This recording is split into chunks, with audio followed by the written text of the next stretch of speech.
everybody, it's Joe Bartnick, and welcome back to Bert Sugarman's Midnight Special podcast. Are we having fun or what? I mean, this channel is just the best with all the clips, and now we're having fun on the podcast. We are happy right now because we are building a community for everyone to hear the music on the channel, and we can share stories, and all of us music lovers, we can just, bounce ideas back and forth, bounce stories, bounce experiences, and that's what we're all here for. It's about an appreciation of the greatest music from any era. I mean, we might be a little biased, but it's the greatest music that ever existed. We know that, you know that, and my producer, Mike Nell, absolutely knows that. It's like we have our own little bar regulars every Friday night happy hour, every time we have a live episode. It's great. There's so many familiar faces. They all know if someone's missing, and we guilt people a little bit if you're not there. So my mom, my dad show up. Bert drops in from time to time. Yeah. There's no reason to miss. It's live in your house. 8 o'clock on Fridays, 5 o'clock on the West Coast. Not even your house, your phone, anywhere you are in the world with Wi-Fi. Yeah, stream us on YouTube. That's fantastic. What do we got going on this week, Mike?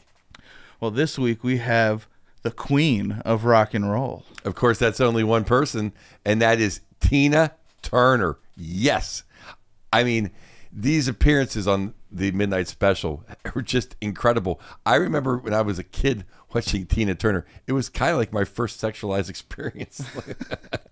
There were some short skirts on the Midnight Special on those episodes. Short skirts and some see-through attire, and between her and the dancers, oh my God, thank God it was the Midnight Special, not the 10 o'clock at night special or the 8 o'clock special. Give some people heart attacks. It definitely wasn't. It was my after-school special is what it was. I mean, the music too. I mean, that band, the Ike and Tina's band, I mean, they were equal to James Brown's band and like the B.B. King orchestras. I mean, they were on fire. You got the horns, you got the backup dancers, Ike on guitar, and then Tina just belting it out. I mean, I love what this guy, what's his name, Juggy Murray said. Tina's voice is like screaming dirt. That is how funky it was. And her dancing, I mean, she's kind of the original dance lady too, whereas now you have everyone. I mean, first there was like Janet Jackson, it seemed like, and now it's like Beyonce and everybody dances. Her and her ladies have these numbers and they had changed outfits. It is a whole extravaganza just on the Midnight Special. They'd have done well in the TikTok generation. They'd have cleaned up. Yes. Yeah. But before we get too far, we like to keep you guys involved and keep some of the comments fresh and keep everyone aware of what's going on across the channel. And here's a couple that I read this week that stuck out to me that I liked. So Michael Rochester 48, you can't beat the show that has Eddie Kendrick singing Keep On Truckin', one of the iconic 70s songs. If you notice in that song, one by one, black and white people just got up and started dancing. It's actually very moving and emotional. That is what the 70s was all about, bringing people together of all races, religions, and nationalities together throughout great rock and roll. That's such a great point, Michael, but I don't even think it's what the 70s are about. It's what the 60s were about. It's what the 80s, the 90s, 2000s. It's what it is about today. It's a good music vibe. If you got good music, it can bring a lot of things together. I mean, Hootie's doing country music now. Music always brings different races together. You got a good party. You got the right people there. Yeah, you got to have some music. Absolutely. Music is the universal language. There's no colors in music. Well, make sure you wear your Midnight Special shirt when you go out to your next big concert so we can find you. And your Midnight Special hat, your Midnight Special hoodie. The store is open right now, so you want to be wearing the gear because you'll know your buddy's like, hey, you might recognize someone from the Friday night chat. Here's another fun comment I found. I just love sharing memories, and this is a great place for it. We're going to archive these memories forever for you guys. So David K. Seeger, we opened for Randy Hansen at the I-Beam in San Francisco, 1988, and Buddy Miles shows up and wants to sit in with Hansen, the Hendrix imposter, and they play Machine Gun. And I look back at the guy's drum kit after that was broken to twisted wood and metal by Buddy, and all he said was in his little high voice, "Sorry, man, I play hard." Buddy Miles, we talked about him last week. Just an incredible dude. And San Francisco, I remember the I-Beam. Now we're almost clashing into my generation in San Francisco. What a great venue. And yeah, I mean, Buddy was playing around for years. I think you let a rock god break your guitar or your drums or something, like for the story. Like, it's worth it. Yeah. What kind of drums fall apart because someone's beating on them too hard? Isn't that the point of a drum? I don't know. Some guys can go pretty hard. Buddy Miles, big boy. That's great. Hanson, the Hendrix imposter. I wonder if that's what was on his T-shirts. All right. This week's Old School Cool photo comes from you guys in the comments, and it was left on the Family Stone episode 80. And it was Sly and the Family Stone released their second record, Dance to the Music, in 1968. The cover has a photo of the band on this modern art piece that kids can climb on. This is installed on the beach of Lake Merritt in Oakland, California, and it's still there. Yeah. So I pulled up this picture, and yeah, how cool to be able to go visit some of these iconic spots where albums are. But yeah. Yeah, I mean, I've seen that thing at Lake Merritt. When I used to live in the Bay Area, I was in San Francisco. I've been to Lake Merritt. I think that's a crazy picture of Sly and the Family Stone because that's about the most conservative the Sly's ever looked. Yeah, their episode, and in the chat room, we had about 600 or 700 people in there, and it was so much fun having everyone go back and forth. What we got to do in the first 10, we got to do a Sly and the Family Stone. All right, now that we're done with our Old School Cool segment, let's get in the time machine. Mike, this is always cool. Everything's cool on this show. So the time machine's taking us back to February 8th, 1974. That wasn't the first time Ike and Tina were on the show, but it was the first time they hosted together. The first episode on the show was episode 2, and that was actually the first episode of the series. It wasn't the pilot episode. The pilot was a big get out and vote movement that was before the election in 1972. So the first episode was in 73 with Helen Reddy, and Ike and Tina were on that episode as well.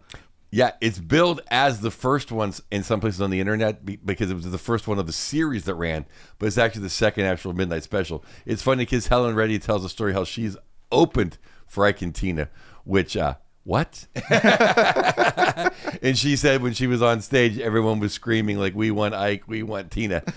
Yeah, I think if I bought tickets to see Ike and Tina Turner and Helen Reddy came out, I'm usually not a rude person, but I might be screaming, "I want Ike and Tina." That's a tough act to open for, yeah. Exactly. So, hopping in the time machine, the U.S. House of Representatives begins determining the grounds for the Nixon impeachment. Yes, well, that's called Watergate, and it was on every channel once a week. So, like, ABC would run it for a week, and the next week CBS would run it for all day long. So I was a little kid then, so for 1 week you would miss The Price is Right once a month. But the big one was, and Mike, this was huge. Once a month for a week, you would miss Mr. Rogers and Sesame Street. And for a 4-year-old, what? There's a bunch of angry old white guys in suits, and there's not Big Bird and Grover and Mr. Rogers. It was anarchy in Pittsburgh, Pennsylvania, my friend. And my brain doesn't compute that. My brain says there's a million channels. Why isn't there one single channel? Well, this is on. But not back then. There wasn't. It was so important, but still the TV people knew, well, hey, we can't just not have The Price is Right on forever. Like, we'll show it for a week and then we'll let someone else show it. But yeah, I'll never forget that. That's funny. They rotated the responsibility and every network had to take a week of the hit. Right. That's funny. Or maybe a week of the boost, depending on what the ratings were like. Yeah, exactly. And maybe NBC, they got a higher rating. Well, you know, I bet it probably did get good ratings because, I mean, so many people were into it. Just not 5-year-old me who was trying to watch Big Bird. Well, we have a rule in our chat room. No politics, so we're gonna keep it moving. Yeah, I'm not political, and believe me, maybe that's why I don't care about politics because it got in the way at Sesame Street. So, Patty Hearst, daughter of American publishing heir William Randolph Hearst, was kidnapped by the Siboneyes Liberation Army. I remember this too because that's when there were still 3 channels or 5 channels, let's say, and it was always my parents and grandparents always watched Walter Cronkite, and they would list how many days Patty Hearst.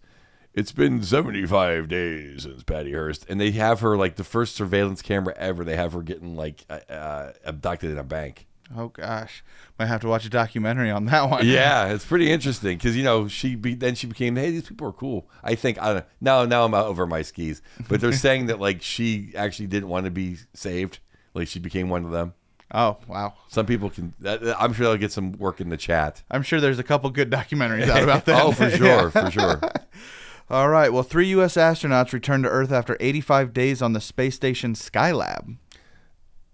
85 days. That's a lot of tang. It's funny. Space exploration, we talked about so much more in that generation. It was on the forefront. Everyone wanted to be astronauts, and now you don't hear about it at all. No. I don't have a single friend growing up that's, I want to be an astronaut, I'm in space, I'm anything like that. It's not there anymore, that wish to be the first. We need to compete with the Russians for space again, is what I'm trying to say. Yeah, or maybe because we saw some tragedies and like, well, we don't want to do that. Yeah, yeah. You see your teacher go up and not come back, it kind of... Yeah, it's like, well, maybe I'll... yeah, I don't know. I think no one wants to go... Like the moon, I think, hey, we'll go to the moon. But people are like, it's going to take you like 35 years to get to Mars. They're like, oh, that's good. I'm here. Yeah, all right. The moon got it. Mars, yeah, all right, far. Yeah. It's like people don't want to go to Australia because it's a day. This week, Mel Brooks also premiered his comedy Blazing Saddles in Burbank, California, starring Gene Wilder, Madeline Kahn, and Cleavon Little. Oh, my God. Blazing Saddles, when we were kids, was the greatest movie ever. It has, I don't think we're breaking grounds here for FCC laws, but it has a famous fart scene. It was kind of like the first fart scene ever. It's like groundbreaking. It's hilarious. It's not politically correct at all. And the movie would never be made, but it's a hilarious movie. If you're an adult and not even an open mind, if you're just an adult, it's a great movie. And Cleavon Little was hired because it was supposed to be Richard Pryor, but they didn't trust Richard Pryor because that's how you know Richard Pryor and Gene Wilder. But I think Richard Pryor wrote a lot of that movie, but they're like, hey, we don't want you on set. But yeah, an incredible. You're watching this, you've probably seen it before. No, it's a great movie. It's a movie that's quoted. It's a movie that has been parodied. It's one of the best of its kind. Yes. Yeah. Mel Brooks, always doing it great. And Gene Wilder, like just epic. Epic. Yeah. Madeline Kahn is incredible in this movie. And some of the bit players, too, that you've seen in other movies. It's just a great movie. It never gets old. Well, which one of these TV shows were you watching?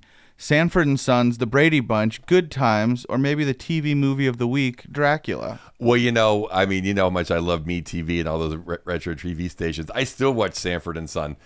I don't watch Good Times as much. It's on way too late at night. But I'll tell you, when I was a kid, Good Times was one of my 2 or 3 favorite shows. JJ Jimmy Walker, Dynamite. I literally had the denim hat like JJ walking around Pittsburgh, and then I had the iron-on from the mall T-shirt that had JJ Walker going Dynamite. Love Good Times. Yeah, that's another quote that'll last forever. People probably be quoting Dynamite without having any idea where it came from at all. Yeah. It took him years to get over it. He used to just freak out when he would do stand-up. He was a legendary stand-up comedian before I got that gig. And then people would scream out Dynamite. He'd either freak out or like leave the stage, or if you have in the contract like you want him to say Dynamite, you have to pay him like an extra $5,000 or something. And now just recently he's kind of over it. Like Dave Chappelle had that. People were yelling stuff from his TV show so much. So it's kind of the unfortunate cost of fame that if you have a tagline that you're famous enough for, right? Ugh, it's gonna haunt you. Give me one, Mike. I'll be haunted. Yeah. What's the check that comes with this haunting? Exactly. Yeah. It's dynamite is what it is. Yeah. All right. Well, now that we've made it from the time machine, it is time for Tina Turner. Yes. Actually, it's time for Anna Mae Bullock. Tina's way cooler. Yes. Yes. Tina is way cooler. But give us the story behind that name. Anna Mae Bullock was born in 11/26/1939. Her parents, she had a rough life. She had 3 sisters, and her parents split up. They lived in different places. She went to live with her grandparents, who were like deacons and really strict, and then that didn't work out. And she went to move with her dad. That didn't work out, so she went to live with her other grandma. That didn't work out. And then she basically ended up in St. Louis and worked as like a nurse's aide. So imagine having Tina Turner come in and check your temperature. That'd be pretty neat. Or just sing me to sleep, maybe. Exactly. And then and then she was a big fan. She sang in church like everyone does in those days, and she wanted to sing and be famous. And at that time, years prior, Ike Turner, who became her husband, Ike Turner, one of the founders of rock and roll, who sung Rocket 88, which came out in 1951. Many considered one of the first 2 or 3, or if not the first rock and roll song ever. But then by 1958, she goes and sees Ike, and she's at shows, and she becomes friends with the drummer, and she's like, give me that mic. She goes on stage, sings the B.B. King song, I Know I Love You. Ike Turner's like, I didn't know you could sing. Oh, hey. This lady can sing. She gets in the band. They have a recording session. A few years later, Art writes A Fool in Love for a singer named Art Lassiter. He no-shows. Tina sings. The aforementioned Juggy Murray says, this is Screaming Dirt. Says, change your name from Anna Mae to Tina because he loves Sheena, the Jungle Queen. The rest is history, Mike. Yeah, I was told she didn't know her name was going to be changed until Ike changed it on some promotional material, and they changed the band's name to the Ike and Tina Turner Review. And on the first Midnight Special, episode 2 or episode 1, depending on who's counting, they are billed as the Ike and Tina Turner Review. Well, it was Juggy that said, basically, hey, Ike, you're not the star of this show anymore. Yeah, I think anyone with eyes could tell that, too. Yeah, exactly. And as you can see in all these appearances on the Midnight Special, it seems like Ike was a little bitter about it some of the time. He did sound, he sounded like a jealous guitarist with a lead singer situation going on. He didn't, in the clips, the music is ridiculously amazing. Ike and Tina, in their band, I said this, like the James Brown Band, the dancers. But, in the music, in the Midnight Special, they always have a little comic interplay in the hosting and stuff. And most of these hosts that we've seen, especially the Bee Gees, they get along, they're having fun.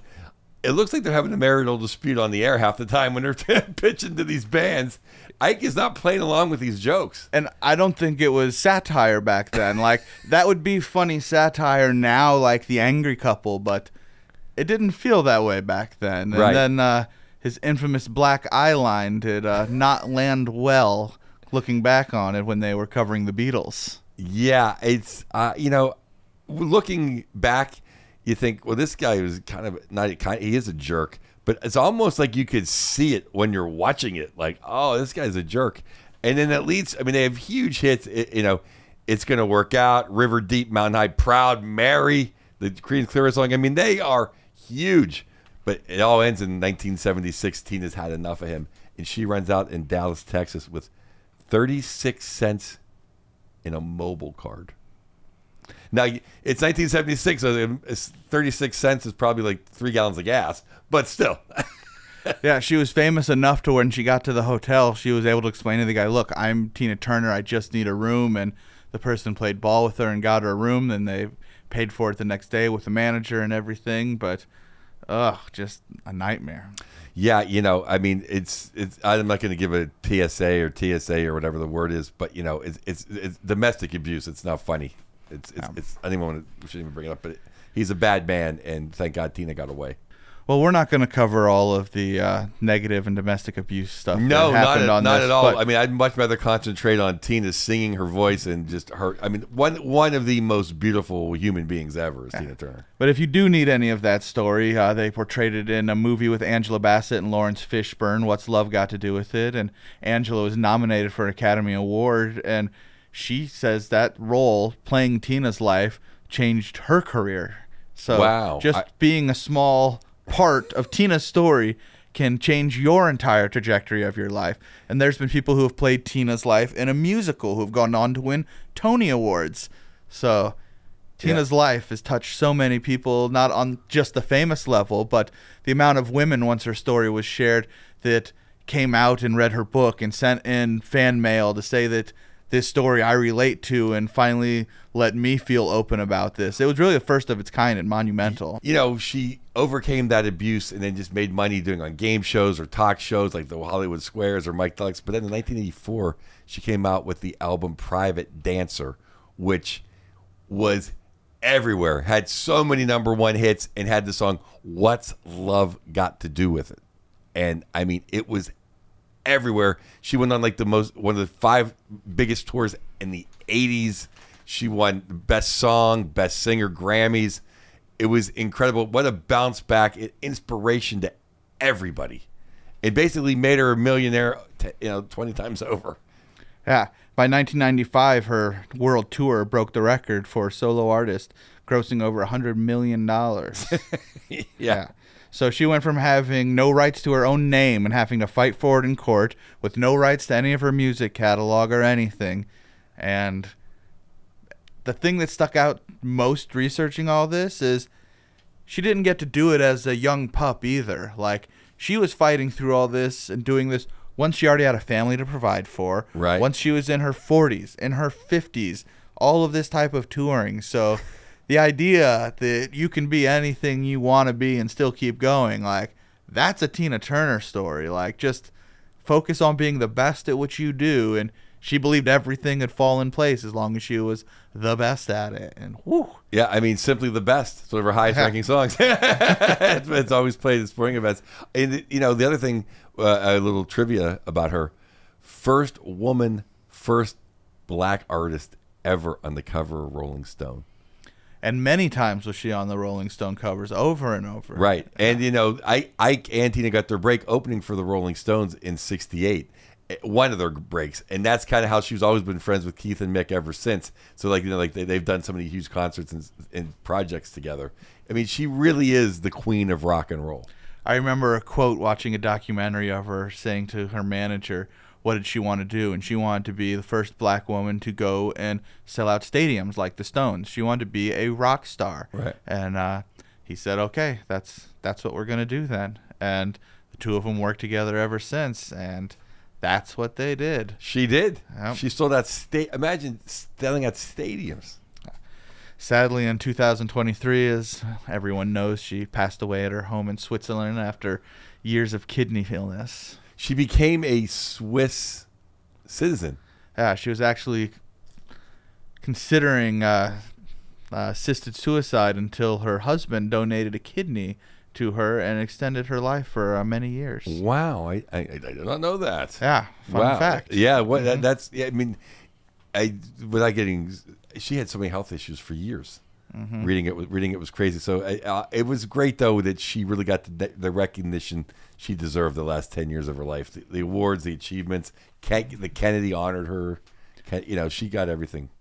Yeah, and the inspiration that she was to so many people. So hopefully that she got to leave knowing how loved she was by everyone. I think the amount of strangers that are still going to be born in the future who will get to go back and look at her as an inspiration that she'll affect, like, she was bigger than the time that held her. She was ahead of her time. And that's what's so great about Burt Sugarman's Midnight Special. You can go back and see, like, oh my God, the woman's incredible. The singing and the combined singing and the dancing. I mean, not to throw dirt on someone, but just look at Helen Reddy.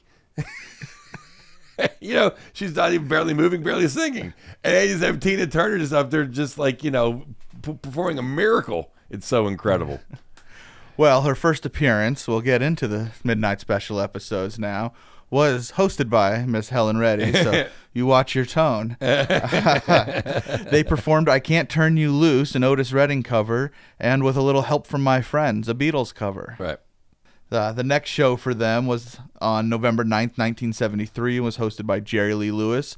Killer. This time they were billed as Ike and Tina Turner, and they performed some of their original hits, River Deep, Mountain High, and Nutbush City Limits.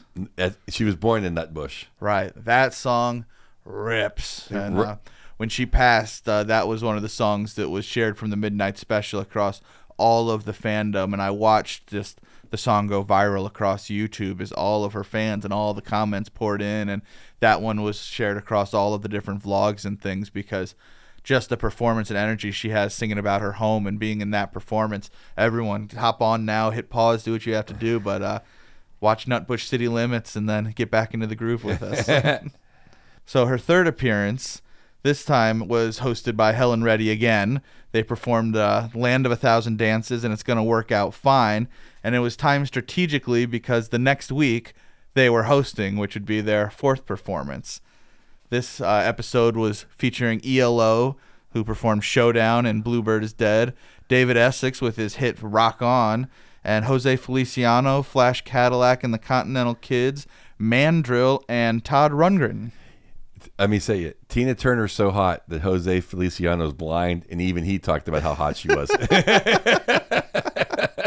He talked about this song's dedicated to Tina's legs. It was neat seeing Jose Feliciano. You only know him from the Christmas song, Feliz Navidad. But he's cranking his electric guitar. He's cranking his acoustic guitar. He was great. Rock On was nuts. That's a really fun episode. And ELO, once again, blows it up. Oh, yeah. I mean, it's just ELO on the Midnight Special is just like... Yeah, Jeff Lynne's all over the place on there. He shreds. Yeah. That's fun. I'll tell you, my favorite thing on here, though, I don't know what appearance it was, Mike, was when she's still with Ike and they do Baby, Baby, Baby, Get It On, which, I mean, I just watched it on my computer yesterday. I had to take a cold shower after I watched it. I mean, it is the word incinerary. Incinerary, it's on fire. The band is on fire. Tina is smoking hot. Her 3 backup dancers are smoking hot. It has to be on after midnight. There's little clothing at all, and what is wearing, you can see right through it. It's incredible. And I'm sure that stage was nothing short of 1,000 degrees with all of those lights up there. Yeah. So thank goodness for the Midnight Special getting that and them dancing through all that, because the way they filmed it and broke it up is they filmed all those songs in a row and then edited everything later. So they just shredded through 5 or 6 songs in a row as a single performance. And that type of energy to be on TV and bring it at that level every single time. That's why weren't many slow songs. That's why there's no body fat on any of those people on that show. And also, like, the women, the dancers, and Tina have the most outrageous costumes. I mean, besides they look amazing, they're just crazy. It's like Halloween. And as far as Halloween, I mean, Ike looks like he went as a pimp on every show for Halloween. It's the craziest outfits. Plus, the ladies are dancing in like 6-inch heels. Yes. Yeah, dancing in the heels. Now, that's just too much. Like, right. We've seen an epic performance of Kiss and watching them and their platforms roll an ankle, but these girls can do it nonstop. And moving and shaking. Yeah. It's incredible. It's worth it. I know he's a bad man, but his outfits are outrageous. Ike's wardrobe is outrageous. I wonder if Bert has that in some warehouse somewhere. Oh, the clothes of Midnight Special. If you could go back in time. Unfortunately, none of them would fit me. Well, let's take us back now to January 5th, 1979, and this is when Tina hosted her solo episode. Oh, it's Tina in the Round. Yes, Tina in the Round with all of the dancers. It really is. It's a totally different vibe too. The whole episode is just not mellow, but just it has like a sensual. It just has an up close feel as opposed to the big bam of Ike and Tina. And you feel the kind of Soul Train inspiration of the times, or maybe this inspired Soul Train, but having all of the dancers around and be there is a very different energy than it was years ago, where it's us on stage and the audience out there. Absolutely. It's neat to go back and you can see stuff that the Midnight Special pioneered, that you can see later on in different aspects of entertainment. Like, oh, that was first done kind of here. Like even I don't know what came first, but even the interplay of City Girl Country Boy, it's kind of like Sonny and Cher. Yes, absolutely. How they're up there kind of chatting and making jokes, and then it looks like Sonny and Cher. Mm-hmm. Yeah, sometimes I think some of those talking things were just like, we have to pause because your arm is tired from playing that fast, and I can't keep dancing, so let's just talk for a second. Right. It's probably their most peaceful conversations. But I will say this on the you can see the love on the Baby Baby Get It On. Like, Tina's way into him. It's pretty, it's good. Well, let's use a few minutes we have left to get to some of our guest commentary on Tina Turner. You want to do the first one for us? I'll do the first one. Boulder, 2009. My first concert was Tina Turner at the old Wembley Stadium. Oh, my God, with Lisa Fisher. Lisa Fisher, if you know, you know. I know, I'll tell you. This is one name I do remember and know and love. She is the singer with the Rolling Stones. She's their backup singer who does "Gimme Shelter." Oh, I love "Give Me Shelter," Yeah, and I wouldn't have known that fact. Yeah, well, Mary Clayton is on the record, but Lisa Fisher is the lady who's toured for like 40 years with them. Oh, she nice. retired about 10 years ago. They have another great lady, but Lisa Fisher is, oh my, she's incredible, and an actress from the show ER. Okay, singing background, Lionel Richie and John Fogerty of CCR. We know that, sir. I still remember the feeling, the ground beneath my feet moving during "We Don't Need Another Hero." It was a once-in-a-lifetime performance by a once-in-a-lifetime performer. That is something I did find out doing the research on her, that she had Lionel Richie open for her. Yeah. No big deal. Yeah. Wow. Yeah. No worries, Lionel. I can follow. I'm the queen of rock and roll. I'm following Lionel Richie. Yeah. Yeah. Fearless. Yeah. All right. Bev Boone.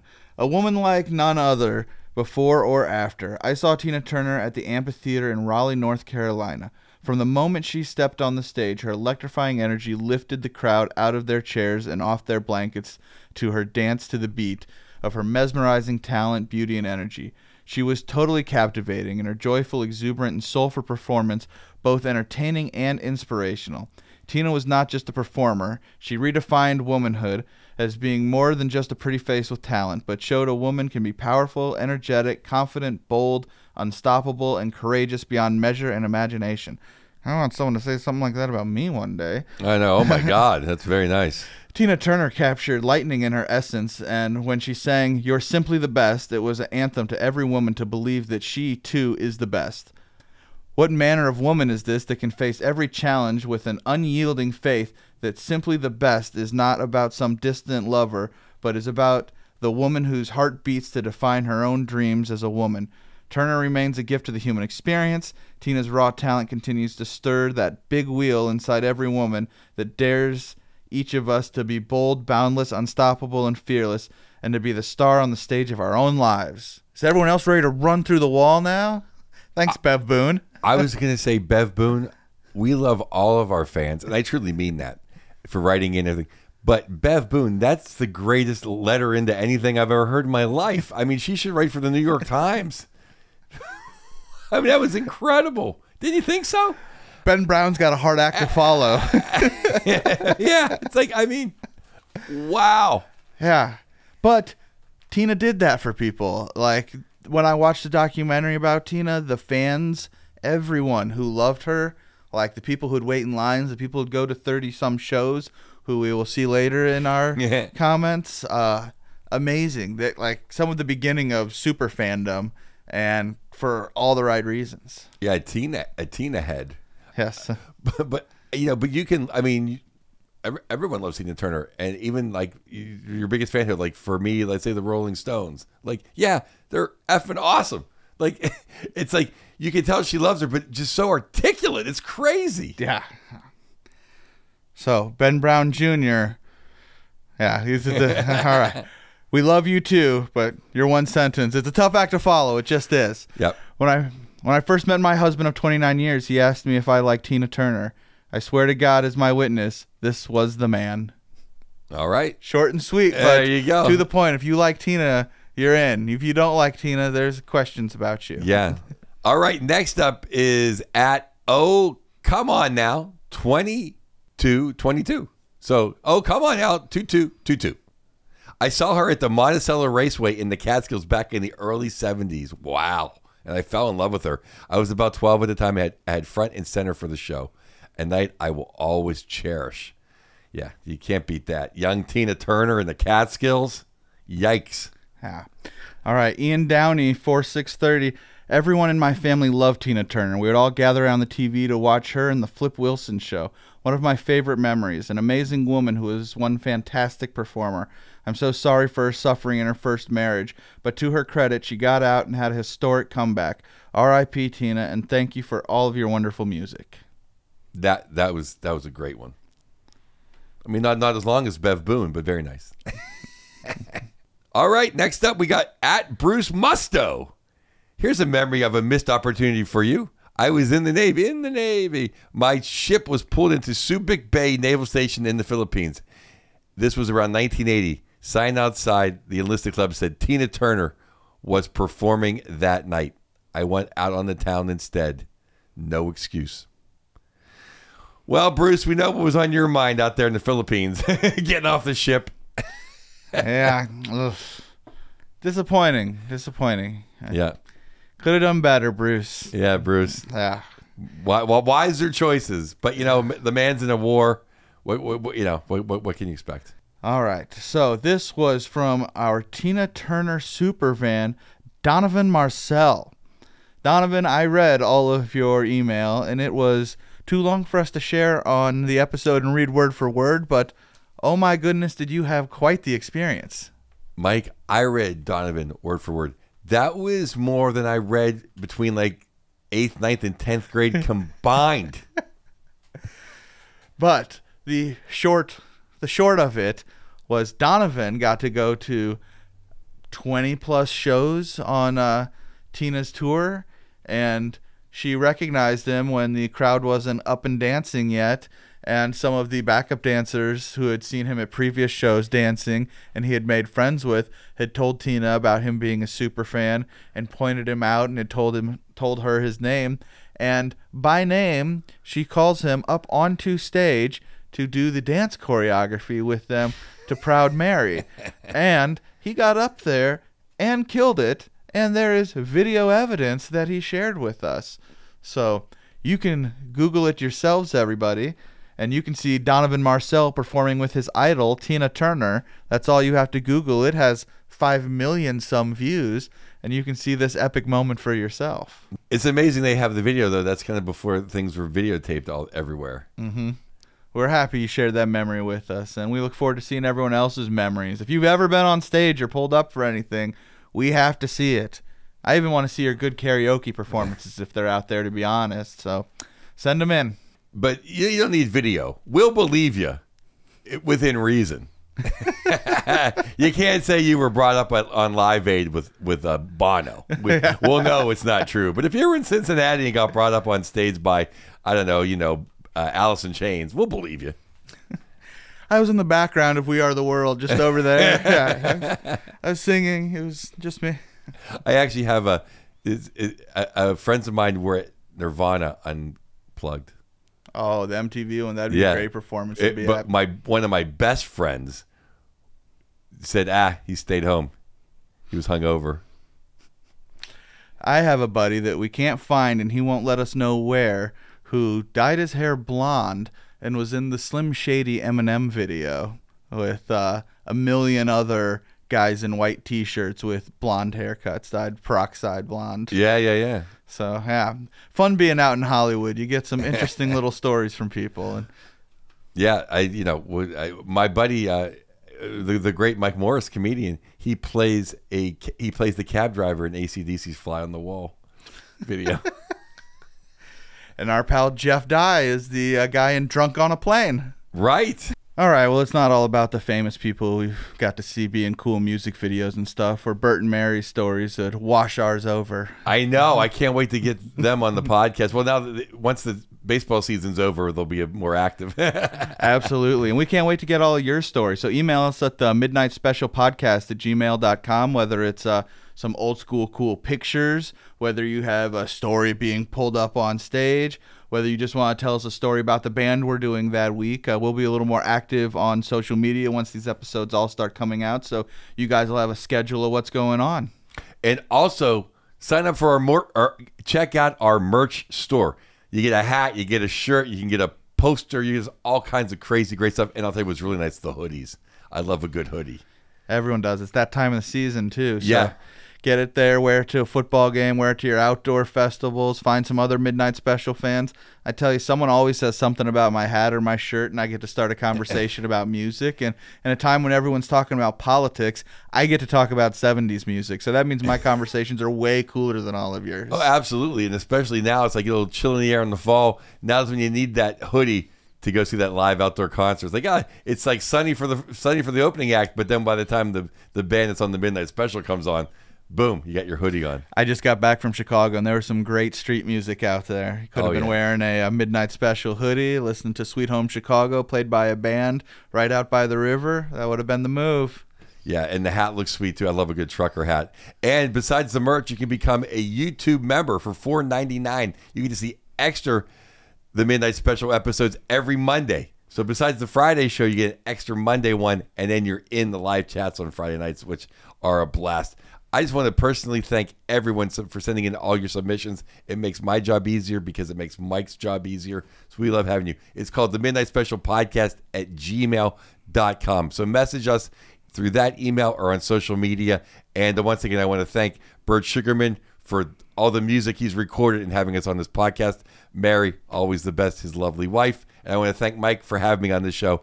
I'm Joe Bartnick, and we're the Midnight Special Podcast, Bert Sugarman's Midnight Special Podcast. Have a great week. So let the